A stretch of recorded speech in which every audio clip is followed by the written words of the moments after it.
кадри от пустините в Тунис с офроуд.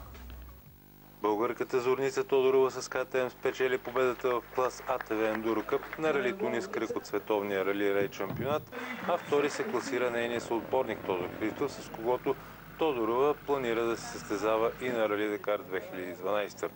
За двамата това бе първо участие по пясъчната кара и то в компанията на някои от най-добрите пилоти на планетата, както и подготовката за маратона в Южна Америка през януари.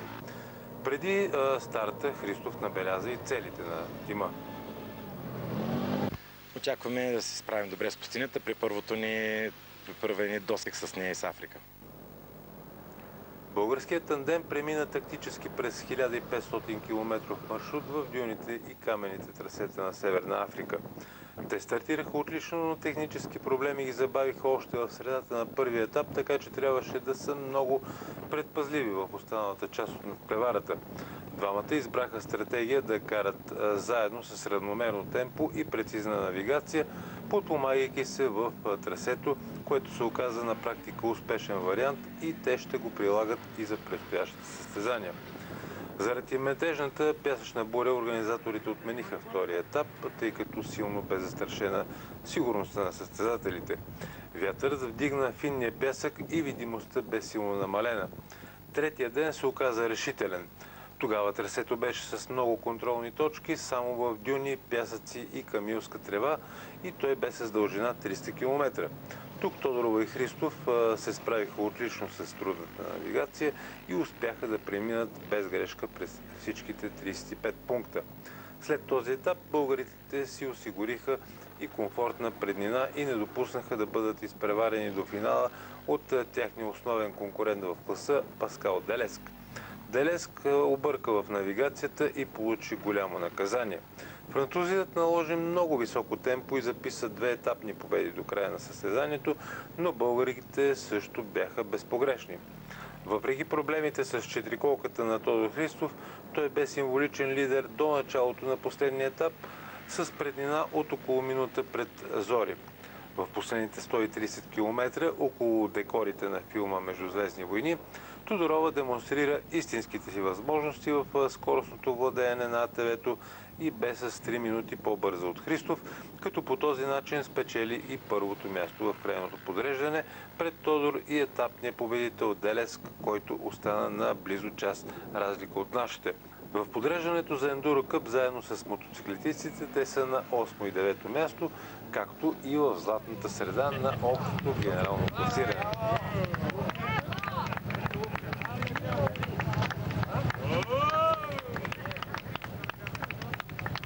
Участието и на двамата е част от тяхната подготовка за Рали Дакар 2012, където Зорница ще направи дамски български дебют, партнирайки се с Тодор Христов. Днеска беше много забавно. Само днеска ли? През цялото време беше хубаво, много неща научих и благодарение на Тодор и супер добрата му навигация нямахме проблеми с навигацията. Беше по-тежко от Дакар. Доволен съм, че травмите са отминали. Почвам да справям с навигацията и ако не бяха проблемите с окачването на амортисьорите, издъхнаха на втория ден, може би ще да бъде по-добре. Най-съм радостен, че Зорница перфектно навлезе в материята и темата и днес даде един отличен резултат. Много се радвам, ако крайното класиране ме е изпреварила и е първа, защото е необходим такъв стимул за нея, все пак ще ходим на Дакар. Следващите им участия за Световната купа включват евентуално третия кръг Рали на фараоните в Египет и Рали Мароко през октомври месец, а още през следващия ще са състезанието от Балканската купа в Албания и Гърция. Това бе юбилейното 30-то издание на Рали Тунис. То се проведе въпреки усложнената обстановка в района. Близостта с съседна Ливия, където вълненията не стихват, и вътрешните размирици в Тунис отказаха голям брой от заявилите участие в състезанието. Тук не дойдоха тимовете на КТМ, на Морело, както и десетки частници. Въпреки това не липсаха звезди от световна класа, като шампионите от Дакар Жан-Луис Лесер с неговото бъги собствено производство, който се оказа страхотен човек и на практика приятел на България. Well, I hope all the Bulgarian Some Bulgarian people have to come to Africa race. Също така Нани Рома, който прави първи стъпки с BMW от отбора на X-Ride.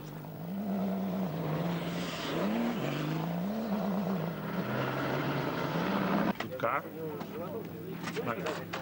Start again, suspend the wheel.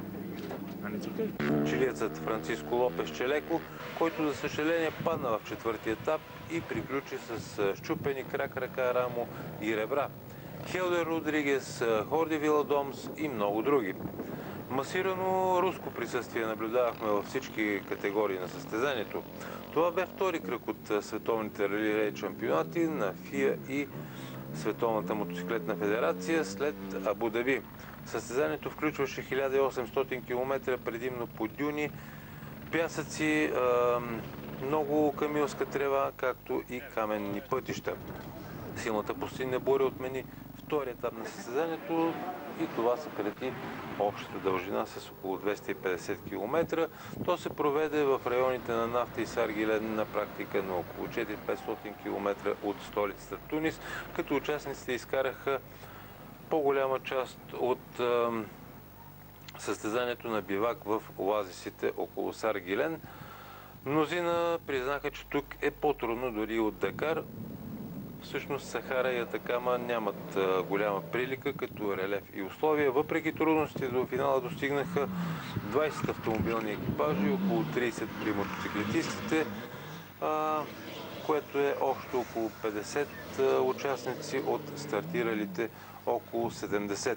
И така победата при мотоциклетистите драматично спечели португалецът Хелдер Родригес с Ямаха 450 кубика. Той изпревари двамата си полски конкуренти с КТМ 450 Якуб Прижигонски и Яцек Чакор в петия етап, а Хорди Виладомс пропусна шанса за влизане в тройката след едно падане буквално на 2 км преди финала, което го принуди да финишира, бутайки мотора си на ръце.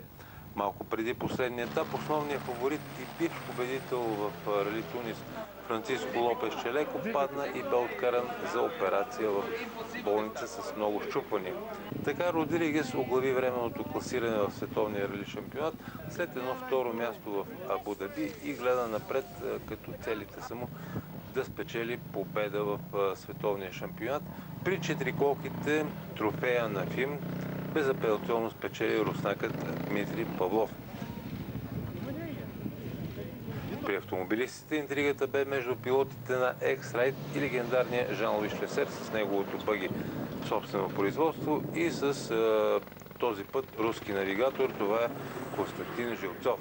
Както обясни французинът, БМВ-тата имат предимство пред колата му, която е само с задно предаване и той губи по около 2 секунди на километър. Въпреки атрактивното каране, ветеранът остана на 12 минути от руснака Леонид Новицки, който спечели първа победа с БМВ тук. Трето място на стълбичката допълни другия фирмен пилот на X-Ride и дакарски шампион Нани Рома, който е новак в тима, с който ще кара през следващата година на Дакар. Следващия кръг от шампионата е ралито на фараоните в Египет.